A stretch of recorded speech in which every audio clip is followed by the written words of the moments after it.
Picture this.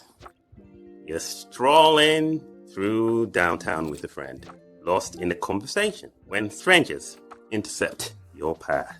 Without so much as asking your name, where you're from, if you have time to talk, they launch into an agent warnings about your eternal soul. They speak of torture, of flames, of endless suffering awaiting you unless you accept their specific interpretation of salvation.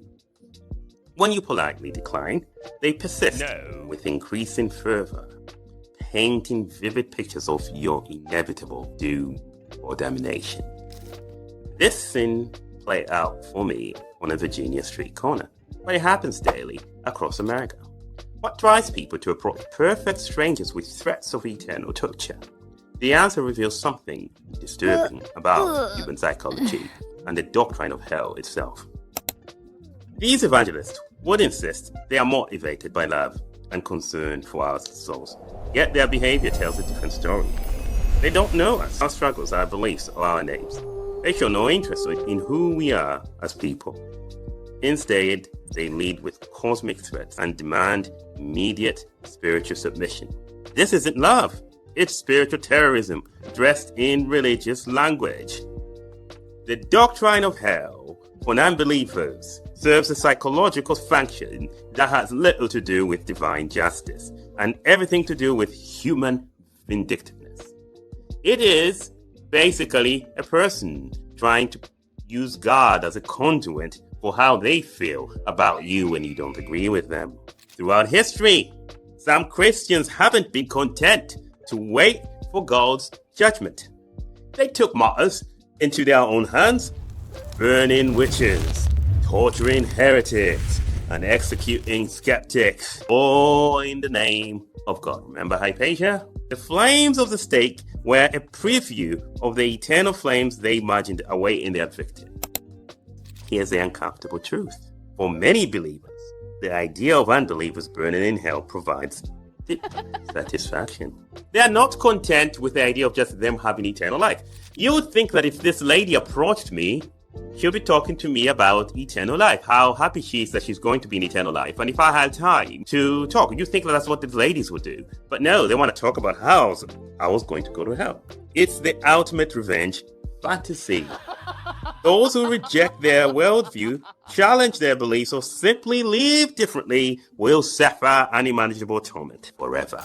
It's an in-group, out-group mentality taken to its most extreme conclusion.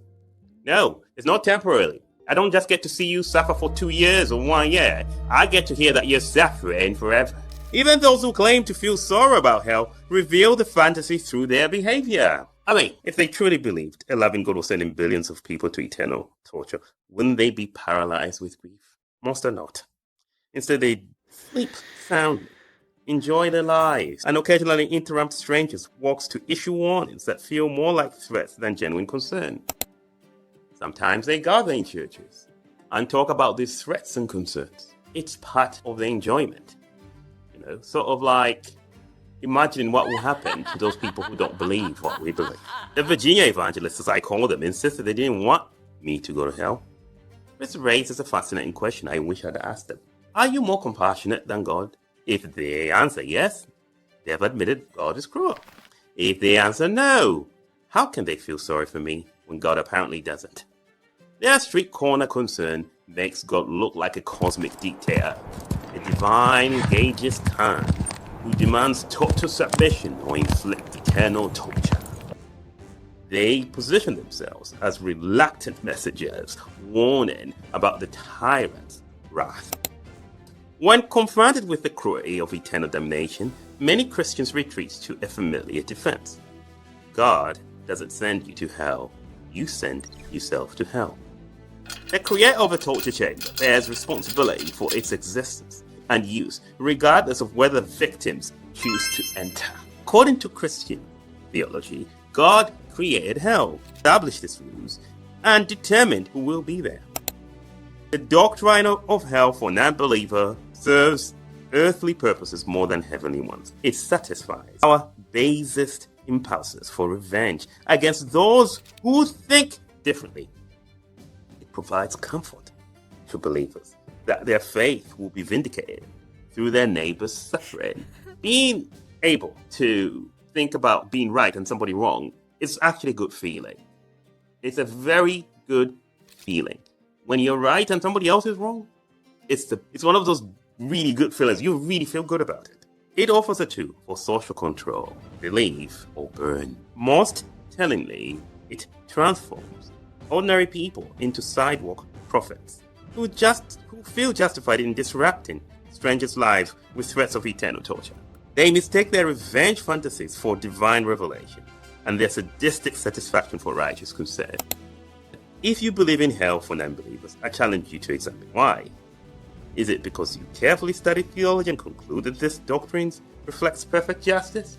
Do you really think that reflects perfect justice? If you really do think, I don't know what to think of you, mate.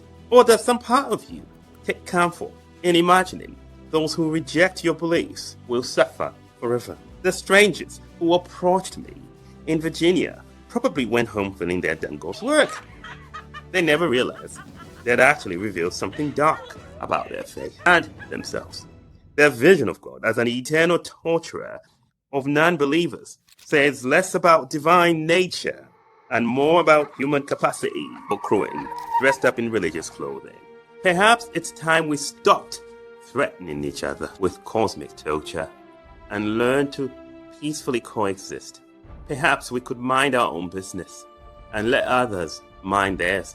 Perhaps we could acknowledge that using hell as a weapon against non-believers reveals more about our own revenge fantasies than about any divine plan.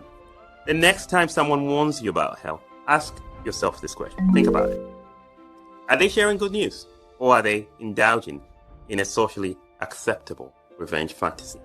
Thank you for watching, and thank you for listening to me. Have a good day.